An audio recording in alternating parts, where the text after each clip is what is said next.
السلام علیکم۔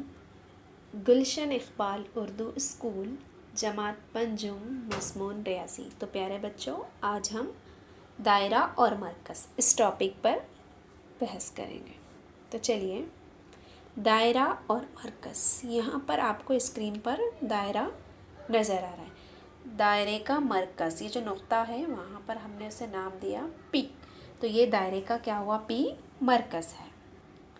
آئیے سمجھ لیں، دائرہ مستوی میں ایک مستقل نقطے سے مساوی فاصلوں پر واقع نقاط کے سیٹ کو دائرہ کہتے ہیں۔ اب ہم دیکھیں گے دائرے کے فطر۔ دائرے پر واقع کوئی بھی دو نقاط کے ملانے والے خط کو دائرے کا وتر کہتے ہیں۔ دیکھیں یہاں پر دائرے میں او اور کیو، یہ خط آپ کو نظر آ رہا ہے، تو یہ کیا ہوا؟ دائرے کا وتر، جو دو نقاط کو ملا کر یہ جو خط یہاں پر مرکز سے گزر رہا ہے اسے دائرے کا وتر کہیں گے۔ کسی بھی دائرے کے تمام نصف قطر مساوی لمبائی کے ہوتے ہیں۔ اب ہم دیکھیں گے نصف قطر۔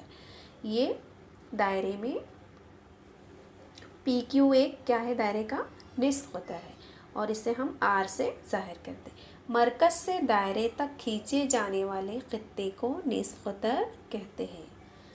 دائرے میں ہم کتنے بھی بے شمار نصف قطر کھینچ سکتے ہیں، جو مرکز سے دائرے تک رہنا، اور اس کی لمبائی ایک جیسی رہیں گی، کیونکہ مرکز سے دائرے تک فاصلہ اتنا ہی ہوتا ہے۔ اب دیکھیں گے دائرے کا قطر۔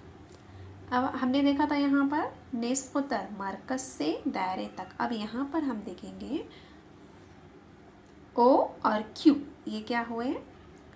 مرکز سے یہ پی اور او اور پی اور کیو، یہ او کیو، اس طرح ایک خط گزر رہا اور دائرے کے کناروں پر اس کے سروں پر ٹچ کر رہا، تو یہ او کیو کیا ہوا؟ دائرے کا قطر، یہ نصف قطر کا دگنا ہوتا ہے، اور اس کی لمبائی بھی نصف قطر سے ڈبل ہوتی ہے، دگنی ہوتی ہے۔ دائرے کا وتر مرکز سے گزرتا ہے تو اس کو دائرے کا قطر کہتے ہیں۔ قطر سب سے زیادہ لمبائی کا ہوتا ہے۔ ایک دائرے میں بے شمار وتر ہوتے ہیں۔ اب دیکھیں گے دائرے کا وتر مرکز سے گزرتا ہے تو اس کو دائرے کا قطر کہتے ہیں۔ ابھی ہم نے دیکھا، پچھلی شکل میں ہم نے دیکھا کہ دائرے کا جو وتر ہے مرکز سے گزر رہا ہے اور دائرے کے دونوں سروں پر کناروں پر خطا کر رہا ہے، تو اسے ہم قطر کہیں گے۔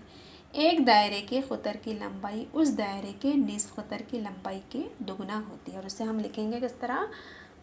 D = 2R۔